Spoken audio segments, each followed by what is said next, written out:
Good afternoon, my dear friends. Once upon a time, there was a king. One day, he called his sons. Actually, he had two sons. And one day, he called his sons and told them, "My dear sons, I would like to test both of you because I want to select the future king." The sons told, "Our father, why do you organize a test? Both of us are ready to accept your decision. You can voluntarily select one of us. Both of us are ready to accept your decision, whatever it is." But the king told, "That's not right. I don't want to show partiality. In future, sometimes the person who hasn't got the power may feel some regret, may feel some distress. So, I would like to select one of you by looking at your quality, so at your merit, at your capability. So, I'm going to test you." Then the sons told, "Now, father, we are ready for that." Then the king gave both of them one gold coin each. Then told them, "I will show you a room for each one of you. You have to fill that room by using this gold coin." And both of them left the place. The elder one just went to the municipality and he met the workers, the municipal workers who had to collect the waste. So he approached them and told them, "You just bring the waste to a room which I would show you." Also, and he gave them this half gold coin, half of the gold coin, and he came back. The second son just bought a candle with one gold coin and he just came back and he just lightened the candle. The father came and went to the room of the elder son first. All the people had to cover their noses because of the bad smell. However, they just entered the room and saw that the room was filled. The room had been filled with some waste. Then they just came to the room allotted for the second son and they saw that there was light. There was light inside the room, which was spread or which lit the whole room. Then the king told, "I'm sorry, my dear elder brother, I want to select your younger brother as the king, because you should look at the quality instead of looking at the quantity. Actually, you are able to fill the room with half of the money which I had given to you. But you just look at the quantity. But your younger brother had to spend full money which I had given to him, but he could fill it with light. So I feel that he can fill the minds of the people in future with light, with hope, with virtues. So this is what is I need. So my dear friends, just look at the story. Actually, we can do lots of things within a few hours. But the ability to do more and more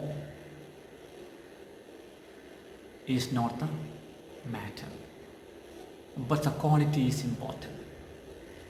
Sometimes you may not be able to do more and more things within a span of time, but the things which you do should be perfect.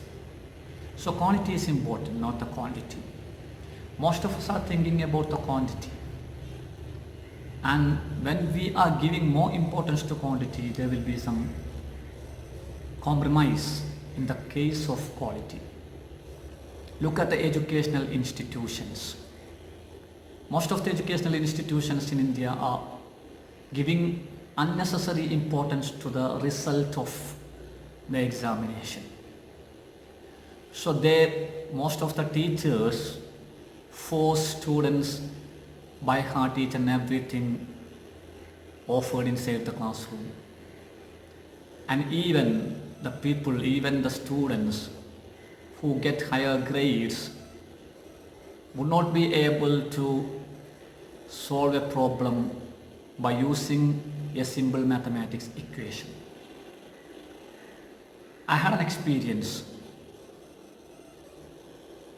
and this experience is not mine, but the experience of the principal of our college, the principal in charge of our college.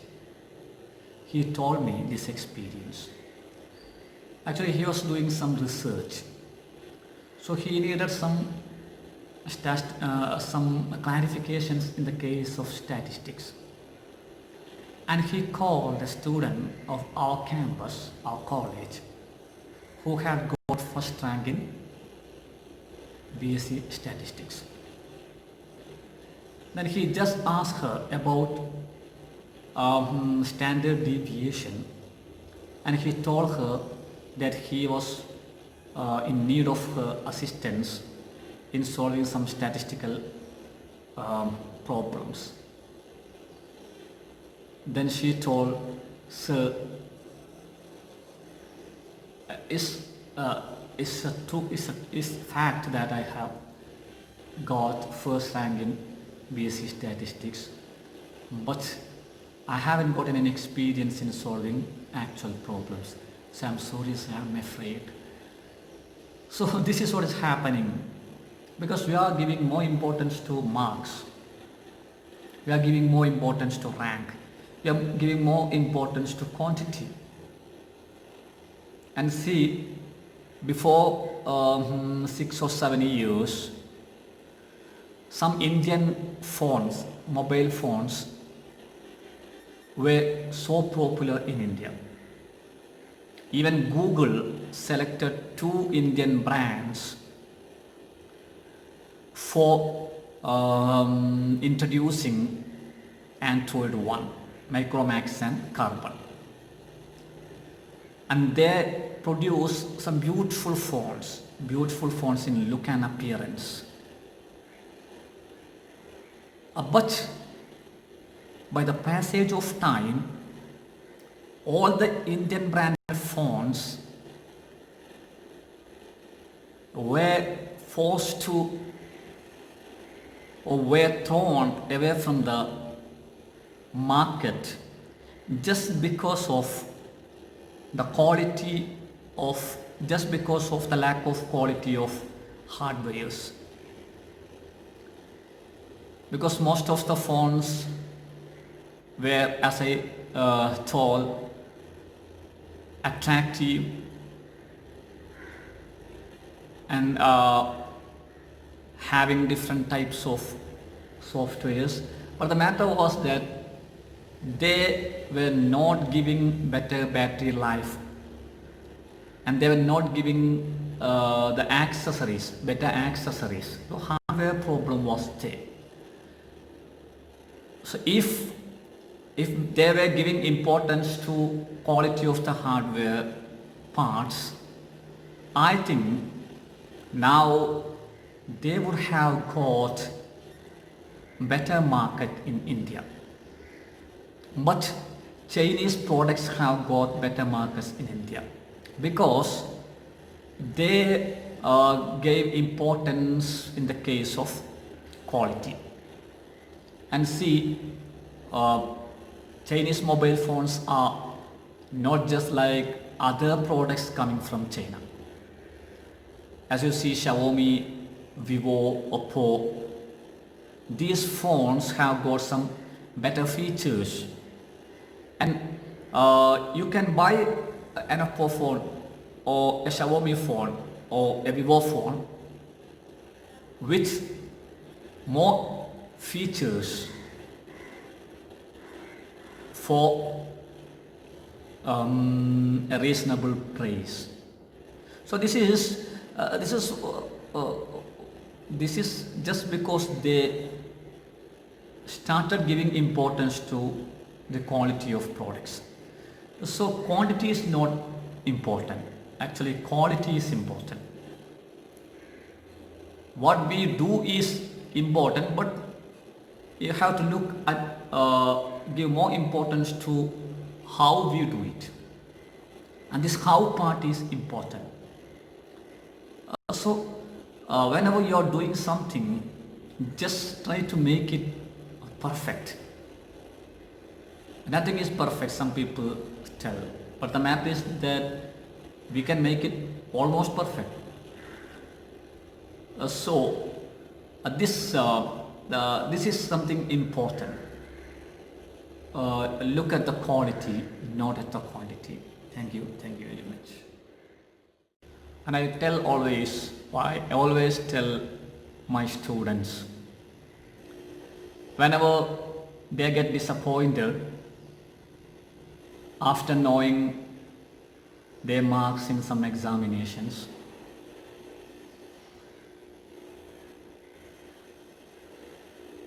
not to give much importance to marks. This is what I tell them always. They get disappointed because they have done well, but when the result comes, they get some marks which is very low or is lower according to their expectation. And it's something else. Actually, I have to show some other, or I have to publish some other video on evaluation done by the present teachers, especially college teachers.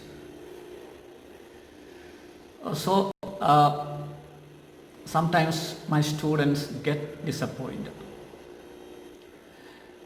and I always tell them, your marks is on the basis of the person who values your papers.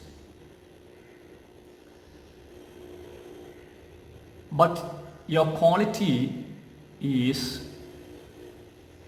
not measurable by the people who value your answer sheets. Your quality will be there when you enter a work field. I teach prospective teachers, that is, future teachers. Then I always tell them, even if you are not getting better marks, even after performing well in your examinations, even after writing some wonderful essays and amazing paragraphs, don't worry. Your ability to write better paragraphs, your ability to write wonderful essays will be an asset when you become teachers. You can give wonderful essays to your students. You can make your students learn how to write wonderful essays. So your quality matters. I also tell them, and when there is some competitive examinations, then you can realize the importance of your quality. And last year, one of my students called on a particular day and told me, "Sir, what you had told is, or what you had told has come true." Actually, I too had disappointment when I knew my result of the second semester exam. But today I got the result of my set examination, and I have cleared the examination. So this is what is happening there. If you have got quality, you will never fail in your actual professional life and your actual life. For example, even if you have written well in your English paper, sometimes you may not be getting higher grades just because the teacher who values your paper hasn't got that much standard in language. So sometimes you may get lesser marks, and some other students or some of your friends may get better marks just by scribbling some PowerPoint points in their papers. And you have written, or you may write better essays with your own points in your own language, and they may write some essays with some by-hearted points, with some PowerPoint points without giving due explanation. And they may get better marks and you may get lesser marks. But the matter is that when you enter your life, you will be able to communicate in an outstanding manner in English language. They will not be able for that. When you teach, you will be popular that you have got a commanding power in English language. When you deliver a welcome speech, when you deliver a presidential address at your school campus as a part of some programs, you can shine there. And when you go for an interview, for getting appointed in a school, in an international school abroad, you can perform well. So quality will be there forever. Quality is something long lasting. Quantity will be shining for a few days. It may be glittering for a few days. And it is something peripheral. Will be damaged within a few days or few hours or within a few years. But quality will be there with you throughout your life. And you can perform well wherever you go. Maybe in teaching, maybe in oratory, maybe in delivering speeches, maybe in giving classes, maybe in giving online classes, maybe in publishing some YouTube videos, maybe in writing blogs, maybe in engaging freelance writing. So this is what is quality. Now, quality is something important. Sometimes people may take time to realize quality. But once your quality is realized, once your quality is recognized, once your quality becomes popular, then you can fly over the sky. So just try to improve your quality. Just try to sharpen your skills. Just try to improve your strengths and just try to remove your weakness. So look at your quality. All the best. Thank you very much.